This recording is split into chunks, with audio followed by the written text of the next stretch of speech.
Welcome to Neela's kitchen. நான் இப்போ சாம்பார் பொடி பண்ண போகிறேன்.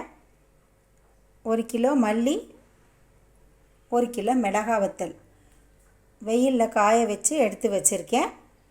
அதுக்கு தேவையான பொருட்கள் இங்கே இருக்குது. வாங்க இப்போ ஒவ்வொன்றா வறுக்கலாம். மல்லி 2 நாளாக காஞ்சு நல்லா சுத்தமாக இருக்குது. காய வச்சு எடுத்து வச்சாச்சு புடச்சி. அதே போல் மிளகாய் வத்தல் உங்களுக்கு அளவுக்கு காமிக்கிறதுக்காக வச்சுருக்கேன். இன்னும் உள்ளே இருக்குது. இது நல்லா காம்பெல்லாம் ஆஞ்சு க்ளீன் பண்ணி எடுத்து வச்சுருக்கேன். இப்போ காமிக்கிறதுக்காக கொஞ்சமாக எடுத்திருக்கேன். இது 1 கிலோ, இது 1 கிலோ. மிச்சம் வறுக்கும்போது மித்த அளவுகளை நான் சொல்கிறேன் உங்களுக்கு. இதை வறுக்க வேண்டாம், மல்லியும் வறுக்க வேணாம், மிளகாயும் வறுக்க வேணாம். மற்ற ஐட்டத்தை நம்ம வறுத்தரலாம். மிளகாய் மல்லி வறுக்க வேணாம். அதே போல் மஞ்சள் வறுக்க வேணாம். இது 1/4 கிலோ மஞ்சள் மாடியில் காய வச்சுருக்கேன். நல்லா காய வச்சு எடுத்தாச்சு.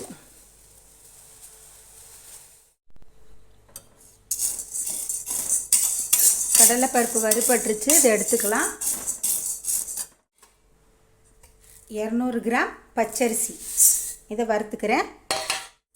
இந்த அரிசி பொரிஞ்சு வரும்போது நம்ம எடுத்துக்கலாம். என்னோடய சாம்பார் பொடி ரொம்ப டேஸ்டியாக இருக்கும். சிக்கன், மட்டன் எல்லாத்துக்குமே மல்டி பர்பஸ் பொடி இது. இந்த அரிசி நல்லா பூத்து வருது பாருங்கள். பொரிஞ்சு வந்தோடனே நான் அடுப்பை ஆஃப் பண்ணிடுறேன். அடுத்தது நம்ம மற்றதை வறுக்கலாம்.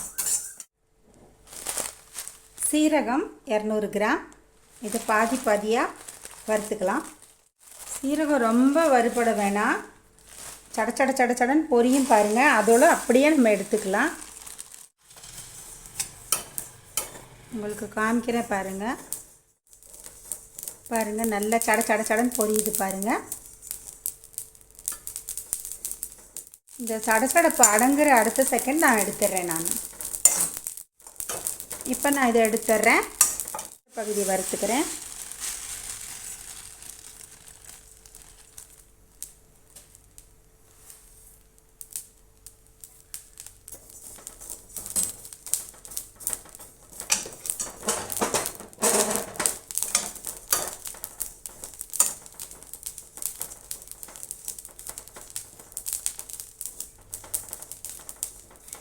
$200 கிராம் சீரகம். இது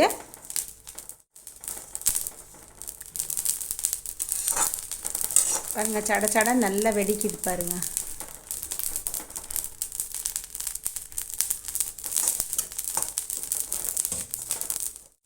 இப்போ நான் இதை எடுத்துடுறேன். மிளகு 100 கிராம் வறுத்துக்கலாம். இந்த மிளகு நல்லா பொரியும், நல்லா வெடிக்கும் பாருங்கள். அப்போ அடுப்புலேருந்து எடுத்துடலாம். பாருங்கள் சடன்னு வெடிக்குது. இப்போ நான் எடுத்துடுறேன். 100 கிராம் வெந்தயம்,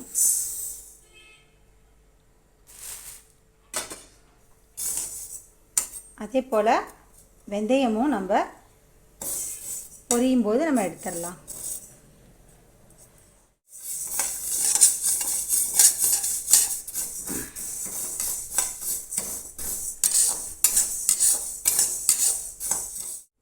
கருவேப்பிலை வறுத்துக்கிறேன்.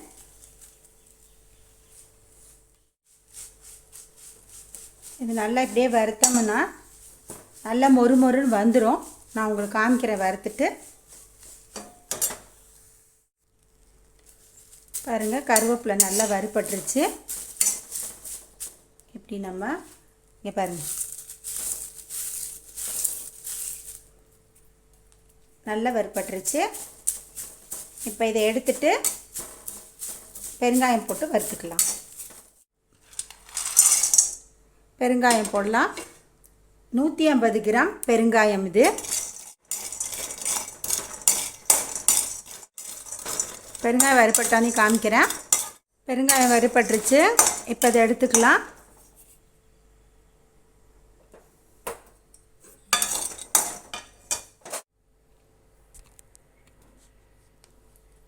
பாருங்கள் எல்லாமே வறுத்தாச்சு. நான் டிஸ்கிரிப்ஷனில் இதோட அளவு கொடுக்குறேன் பாருங்கள். இப்போ இதை நான் தூக்குவாளியில் போட்டுட்டு ரைஸ் மில்லில் போய் அரைச்சிட்டு வந்துட்டு காமிக்கிறேன் உங்களுக்கு. இதோட மிளகா வத்தலையும் 1 கிலோ மிளகா வத்தலையும் நான் எடுத்துகிட்டு போகிறேன். அவ்வளோதாங்க, தூக்குவாளியில் எடுத்து வச்சாச்சு. ரைஸ் மில்லில் போய் இதோட மிளகாயும் சேர்த்து அரைச்சிட்டு வந்து காமிக்கிறேன் உங்களுக்கு. அவ்வளோதாங்க, சாம்பார் பொடி அரைச்சி எடுத்துகிட்டு வந்தாச்சு. சாம்பார், புளிக்குழம்பு, சிக்கன் குழம்பு, மட்டன் குழம்பு எல்லாத்துக்குமே மேட்ச் ஆகும். இதே மாதிரி நீங்களும் ட்ரை பண்ணுங்கள். தேங்க்ஸ் ஃபார் வாட்சிங்.